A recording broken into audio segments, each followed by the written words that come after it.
What is clicker training? Clicker training is a way of training animals by reinforcing the behaviors you like so they'll happen again.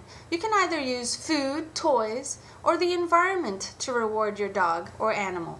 Clicker training can not only be used for teaching amazing and useful tricks, but also for all other aspects of animal training. For example, training obedience behaviors as well as behavior modification.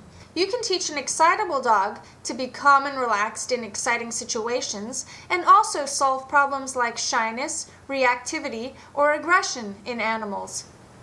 In this brief introduction to clicker training, you're going to learn how to charge your clicker as well as learn the 3 different ways of training behavior: capturing, free shaping, and luring. So before you even click the clicker in front of your dog, you want to muffle the clicker. Clickers are loud, especially these box clickers, and if you just click them in front of your dog, you're going to frighten your dog. So you need to muffle it. I like to use a piece of poster tack and just stick it onto the dimple of the clicker. That way it's not as loud. Charging the clicker.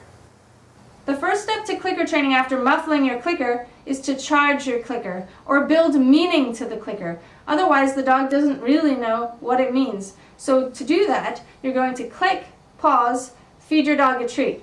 If you click and feed your dog a treat at the same time, you're not teaching the dog the click means the treat. They're just seeing your hand moving is the sign that they're going to get the treat. So to build meaning to the clicker, it has to come first before the food comes. So you don't want to also move your hand as you click, like a remote control, or the dog is seeing this as the sign that a treat is coming and not specifically the noise. In a non-distracting environment that your dog is comfortable in, click, pause, and feed your dog a treat. You can either feed them to their mouth or put the treat on the ground. Repeat this 10 times. If your dog is not alerting to the clicker after 10 to 20 repetitions, it could mean that the treat you're using is not reinforcing enough.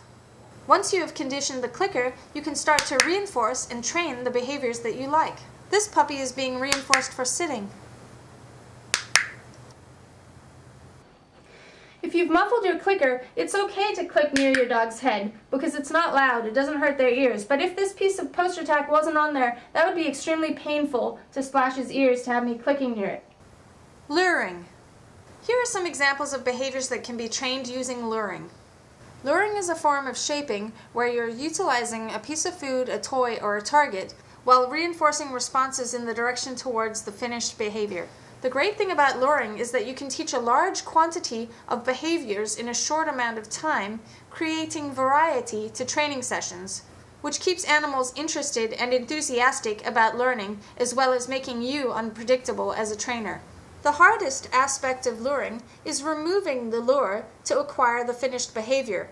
The trainer should plan ahead with a goal in mind as to when they're going to remove the lure, which should be as soon as possible. This is Rodney's first lesson of Sit Pretty. I'm luring him up with a treat and clicking any initial movement upwards towards the treat. You can see on the 3rd trial I don't even have a treat in my hand, and yet he still gets one.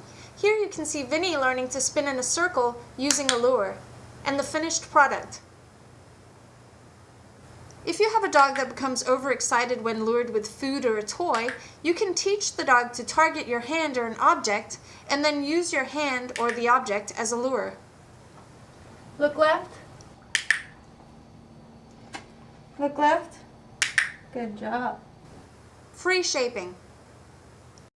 Here are some examples of behaviors that have been trained using free shaping. Free shaping is a way of training a behavior by reinforcing approximations of the behavior without using any prompts, such as a lure or a target. The great thing about free shaping is that it teaches animals to think for themselves. The hard thing about free shaping is that you can frustrate an animal if your timing, rate, or criteria is off. It is also hard to use free shaping in a highly distracting environment with a green dog. Here is one way you could teach a dog to do a handstand by using free shaping. First you would click the dog for thinking to step backwards onto a low object, and then you would increase the height of the object and click the dog for choosing to put his back feet up on the object. The next step would be clicking the dog for taking his feet off so that he would be freestanding, and then clicking for steps forwards. Here is the final result. You could also use luring to train this behavior. A lot of behaviors can be trained with either using luring or free shaping. Capturing. Here are some examples of capturing. To capture a behavior, you simply have to click a behavior that your dog or animal offers naturally and reinforce it. The animal will start offering the behavior more frequently, and you can add a cue to it. You can play clicker games with your dog to teach them to be more inventive and creative with the behaviors that they offer you. One of the advantages of using capturing is that you can usually get behaviors that would have been difficult to train other ways. Some of the disadvantages of using capturing is that if the dog forgets the cue, there's really no way of reminding the dog what the behavior was that you wanted. Also, it's hard to generalize to different environments. An easy behavior to capture is eye contact. You simply have to stand still and wait, and when the dog looks at your eyes, click. Happy clicking! Any breed of dog can be clicker trained, from the smallest to the largest. Thank you to all the other YouTube users who let me use their footage in this video. Here are links to their channels that have clicker training tutorials on them.